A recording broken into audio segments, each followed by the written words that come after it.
Hi hello ನಮಸ್ಕಾರ Karnataka, welcome back to Bigg Boss updates. So Bigg ಬಾಸ್ನ ಇವತ್ತಿನ ಶುಕ್ರವಾರದ ವೋಟಿಂಗ್ ರಿಸಲ್ಟ್ನ ಈ ವಿಡಿಯೋದಲ್ಲಿ ನೋಡ್ತಾ ಹೋಗೋಣ. ಸೊ ಇವತ್ತು ಶುಕ್ರವಾರ ಅಂದರೆ ಈಗ ವೋಟಿಂಗ್ ಲೈನ್ ತುಂಬ ಲೇಟ್ ಆದಮೇಲೆ ಓಪನ್ ಆಗಿದೆ. ಸೊ ಗುರುವಾರ ರಾತ್ರಿ 11 ಗಂಟೆಯಿಂದ ವೋಟಿಂಗ್ ಲೈನ್ ಓಪನ್ ಆಗಿದೆ. ಇವತ್ತು ಶುಕ್ರವಾರ ರಾತ್ರಿ 11 ಗಂಟೆವರೆಗೆ ಅದು ಓಪನ್ ಇರುತ್ತೆ. ಸೊ ಈ ವಾರ ಟೋಟಲಾಗಿ 8 ಜನ ನಾಮಿನೇಟ್ ಆಗಿದ್ದಾರೆ ಬಿಗ್ ಬಾಸ್ ಮನೆಯಿಂದ ಹೊರ ಹೋಗಲು. ಸೊ 8 ಜನ ಯಾರ್ಯಾರಂತ ನೋಡೋದಾದರೆ ತ್ರಿವಿಕ್ರಮ್, ಐಶ್ವರ್ಯ, ಮೋಕ್ಷಿತಾ, ಹನುಮಂತ, ಧನ್ರಾಜ್, ಮಂಜು, ಗೌತಮಿ, ಚೈತ್ರ. ಸೊ ಇಷ್ಟು ಜನರಲ್ಲಿ ಮೊದಲೇ ಸ್ಥಾನ ಬಂದಿರೋದು ಯಾರಿಗೆ, ಅತಿ ಕಡಿಮೆ ಓಟು ಬಂದಿರೋದು ಯಾರಿಗೆ ಅಂತ ಫುಲ್ಲಾಗಿ ನೋಡೋಣ. ಸೊ ವಿಡಿಯೋನ ಶುರು ಮಾಡೋಕ್ಕಿಂತ ಮೊದಲು ಒಂದು ಸ್ಮಾಲ್ ರಿಕ್ವೆಸ್ಟ್ ಏನಂದರೆ, ಇನ್ನೂವರೆಗೂ ವಿಡಿಯೋನ ಲೈಕ್ ಮಾಡಿಲ್ಲ, ದಯವಿಟ್ಟು ವಿಡಿಯೋನ ಲೈಕ್ ಮಾಡಿ. ಸೊ ಇನ್ನು 10,000 ಸಬ್ಸ್ಕ್ರೈಬರ್ಗೆ ತುಂಬ ಹತ್ತಿರ ಇದ್ದೀವಿ. ದಯವಿಟ್ಟು 10,000 ಸಬ್ಸ್ಕ್ರೈಬರ್ನ ಕಂಪ್ಲೀಟ್ ಮಾಡಿ ಅಂತ ಹೇಳ್ತಾ, ಸೊ ತುಂಬ ಸಪೋರ್ಟ್ ಮಾಡ್ತಾ ಇದ್ದೀರಾ, ಹೀಗೆ ಸಪೋರ್ಟ್ ಮಾಡಿ. ಈ ವಿಡಿಯೋಗೆ 30 ಲೈಕ್ನ ಟಾರ್ಗೆಟ್ ಮಾಡ್ತಾ ಇದ್ದೀನಿ, ಹಾಗೆ ಲೈಕ್ನ ಕಂಪ್ಲೀಟ್ ಮಾಡಿ ಅಂತ ಹೇಳ್ತಾ ಈಗ ಡೈರೆಕ್ಟಾಗಿ ವಿಷಯಕ್ಕೆ ಬರೋಣ.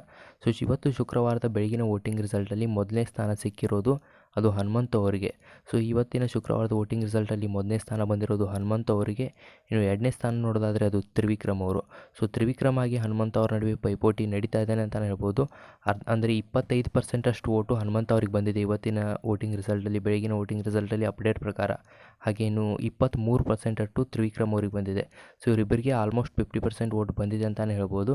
ಇನ್ನು ಮೂರನೇ ಸ್ಥಾನದಲ್ಲಿರೋದು ಯಾರಂದರೆ ಅದು ನಿಮಗೆಲ್ಲ ಗೊತ್ತೇ ಇದೆ, ಉಗ್ರಂ ಮಂಜು ಅವರು.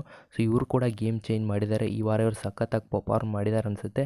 ನಿಮಗೂ ಹಾಗೆ ಅನಿಸಿದರೆ ಕಮೆಂಟ್ ಬಾಕ್ಸಲ್ಲಿ ಕಮೆಂಟ್ ಮಾಡಿ ತಿಳಿಸಿ. ಇನ್ನು 4ನೇ ಸ್ಥಾನ ಯಾರಂದರೆ ಅದು ಮೋಕ್ಷಿತಾ ಪೈ ಅವರು. ಇವತ್ತಿನ ಶುಕ್ರವಾರದ ವೋಟಿಂಗ್ ರಿಸಲ್ಟಲ್ಲಿ 4ನೇ ಸ್ಥಾನ ಸಿಕ್ಕಿರೋದು ಅದು ಮೋಕ್ಷಿತಾ ಪೈ ಅವರಿಗೆ. ಸೊ ಇವರು ಕೂಡ ಗೇಮ್ನ ಚೇಂಜ್ ಮಾಡಬೇಕು, ಇನ್ನೂ ಇವ್ರಿಗೂ ಸಪೋರ್ಟ್ ತುಂಬ ಇದೆ. ಸೊ ಇವರು ಕೂಡ ಗೇಮ್ನ ಚೇಂಜ್ ಮಾಡಬೇಕು. ಹಾಗೆ ನೀವು ಈ ಸೀಸನಲ್ಲಿ ಯಾರಿಗೆ ಸಪೋರ್ಟ್ ಮಾಡ್ತಾ ಇದ್ದೀರಾ ಅದನ್ನು ಕಮೆಂಟ್ ಬಾಕ್ಸಲ್ಲಿ ಕಮೆಂಟ್ ಮಾಡಿ ತಿಳಿಸಿ. ಇನ್ನು 5ನೇ ಸ್ಥಾನ ನೋಡೋದಾದರೆ ಅದು ಧನ್ರಾಜ್ ಆಚಾರ್ ಅವರು. ಸೊ ಇವರು ಡೇಂಜರ್ ಝೋನ್ ಅಂತಲೇ ಹೇಳ್ಬೋದು, ಯಾಕಂದರೆ ಬಿಗ್ ಬಾಸ್ ಅವರು ಇವ್ರನ್ನೂ ಕೂಡ ಕಳಿಸ್ಬೋದು, ಹೇಳೋಕ್ಕಾಗಲ್ಲ ಏನು ಮಾಡ್ತಾರಂತ. ಯಾಕಂದರೆ ಬಿಗ್ ಬಾಸ್ ಅವರು TRP ಕಡೆ ತುಂಬ ಗಮನ ಕೊಡ್ತಾರೆ, ಆ ಕಾರಣಕ್ಕೆ ನೋಡೋಣ ಏನಾಗುತ್ತಂತೆ. 5ನೇ ಸ್ಥಾನದಲ್ಲಿ ಇರೋದು ಇವತ್ತಿನ ಶುಕ್ರವಾರದ ವೋಟಿಂಗ್ ರಿಸಲ್ಟಲ್ಲಿ ಅದು ಧನ್ರಾಜ್ ಆಚಾರ್ ಅವರು. ಇನ್ನು 6ನೇ ಸ್ಥಾನ ನೋಡೋದಾದರೆ ಅದು ನಿಮಗೆಲ್ಲ ಗೊತ್ತೇ ಇರುತ್ತೆ, ಗೌತಮಿ ಜಾಧವ್ ಅವರು.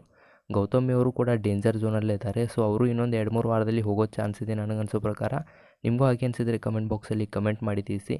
ಸೊ ಇವರು 6ನೇ ಸ್ಥಾನದಲ್ಲಿದ್ದಾರೆ ಇವತ್ತಿನ ವೋಟಿಂಗ್ ರಿಸಲ್ಟಲ್ಲಿ. ಇನ್ನು 7ನೇ ಸ್ಥಾನ ನೋಡೋದಾದರೆ ಅದು ಐಶ್ವರ್ಯ ಅವರು. ಸೊ ಇವತ್ತಿನ ವೋಟಿಂಗ್ ರಿಸಲ್ಟಲ್ಲಿ ಬಾಟಮಲ್ಲಿರೋದು ಐಶ್ವರ್ಯ ಅವರು. ಇನ್ನು ನಿಮಗೆಲ್ಲ ಗೊತ್ತೇ ಇರುತ್ತೆ 8ನೇ ಸ್ಥಾನ ಯಾರಂತ, ಅದು ಚೈತ್ರಾ ಕುಂದಾಪುರ ಅವರು. ಸೊ ಇವರು ಮನೆಯಲ್ಲಿ ಏನೂ ಮಾಡ್ತಾ ಇರಲ್ಲ, ಟಾಸ್ಕು ಅಷ್ಟೊಂದು ಚೆನ್ನಾಗಿ ಆಡಲ್ಲ ಚೈತ್ರಾ ಅವರು. ಸೊ ನೋಡಬೇಕು ಈ ವಾರ ಅವ್ರು ಹೋಗ್ತಾರಾ ಇಲ್ವೋ ಅಂತ ಗೊತ್ತಿಲ್ಲ. ಐಶ್ವರ್ಯ ಅಥವಾ ಚೈತ್ರ ಇವರಿಬ್ಬರಲ್ಲಿ ಒಬ್ಬರು ಹೋಗೋ ಚಾನ್ಸ್ ಇದೆ, ಅಥವಾ ಧನ್ರಾಜ್ ಅವ್ರನ್ನ ಕೂಡ ಕಳಿಸ್ಬೋದು. ನೋಡೋಣ ಏನಾಗುತ್ತೆ ಬಿಗ್ ಬಾಸಲ್ಲಿ ಏನಂತ. ಸೊ ಇವತ್ತು ಶುಕ್ರವಾರ ರಾತ್ರಿ 11 ಗಂಟೆವರೆಗೂ ಮಾತ್ರ ವೋಟಿಂಗ್ ಲೈನ್ ಓಪನ್ ಇರುತ್ತೆ. ಸೊ ನೀವು ಯಾರಾದರೂ ವೋಟ್ ಮಾಡೋರಿದ್ರೆ ಜಿಯೋ ಸಿನಿಮಾ ಆ್ಯಪಲ್ಲಿ ಹೋಗಿ ವೋಟ್ ಮಾಡ್ಬೋದು. ಸೊ ನಿಮಗೆ ಅನಿಸೋ ಪ್ರಕಾರ ಈ ವಾರ ಯಾರ ಮನೆಯಿಂದ ಹೊರಗೆ ಹೋಗಬೇಕು, ಕಮೆಂಟ್ ಬಾಕ್ಸಲ್ಲಿ ಅವ್ರ ಹೆಸರನ್ನ ಕಮೆಂಟ್ ಮಾಡಿ. ಹಾಗೆ ಈ ಸೀಸನಲ್ಲಿ ನೀವು ಯಾರಿಗೆ ಸಪೋರ್ಟ್ ಮಾಡ್ತಾ ಇದ್ದೀರಾ ಅದನ್ನು ಕೂಡ ಕಮೆಂಟ್ ಮಾಡಿ ತಿಳಿಸಿ ಅಂತ ಹೇಳ್ತಾ, ಸೊ ವಿಡಿಯೋದಲ್ಲಿ ಇರೋ ಮಾಹಿತಿ ಇಷ್ಟ ಆಗಿದ್ದರೆ ಈಗಲೇ ವಿಡಿಯೋನ ಲೈಕ್ ಮಾಡಿ, ಚಾನಲ್ನ ಇನ್ನೂವರೆಗೂ ಸಬ್ಸ್ಕ್ರೈಬ್ ಆಗಿಲ್ಲ ಅಂತ ದಯವಿಟ್ಟು ಸಬ್ಸ್ಕ್ರೈಬ್ ಆಗಿ ಸಪೋರ್ಟ್ ಮಾಡಿ ಅಂತ ಕೇಳ್ತಾ ಇದ್ದೀನಿ. ಸೊ 10,000 ಸಬ್ಸ್ಕ್ರೈಬರ್ನ ಕಂಪ್ಲೀಟ್ ಮಾಡೋಣ. ಸೊ ವೋಟಿಂಗ್ ರಿಸಲ್ಟ್ನ ನಿಮ್ಗೆ ಆಲ್ರೆಡಿ ಹೇಳಿದ್ದೀನಿ. ಮೊದಲನೇ ಸ್ಥಾನ ಹನುಮಂತ, 2ನೇ ಸ್ಥಾನ ತ್ರಿವಿಕ್ರಮ್, 3ನೇ ಸ್ಥಾನ ಉಗ್ರಂ ಮಂಜು, 4ನೇ ಸ್ಥಾನ ಮೋಕ್ಷಿತಾ ಅವರು, 5ನೇ ಸ್ಥಾನದಲ್ಲಿ ಧನ್ರಾಜ್ ಅವರು, 6ನೇ ಸ್ಥಾನದಲ್ಲಿ ಗೌತಮಿ ಅವರು, 7ನೇ ಸ್ಥಾನದಲ್ಲಿ ಐಶ್ವರ್ಯ, 8ನೇ ಸ್ಥಾನದಲ್ಲಿ ಚೈತ್ರಾ ಕುಂದಾಪುರ್.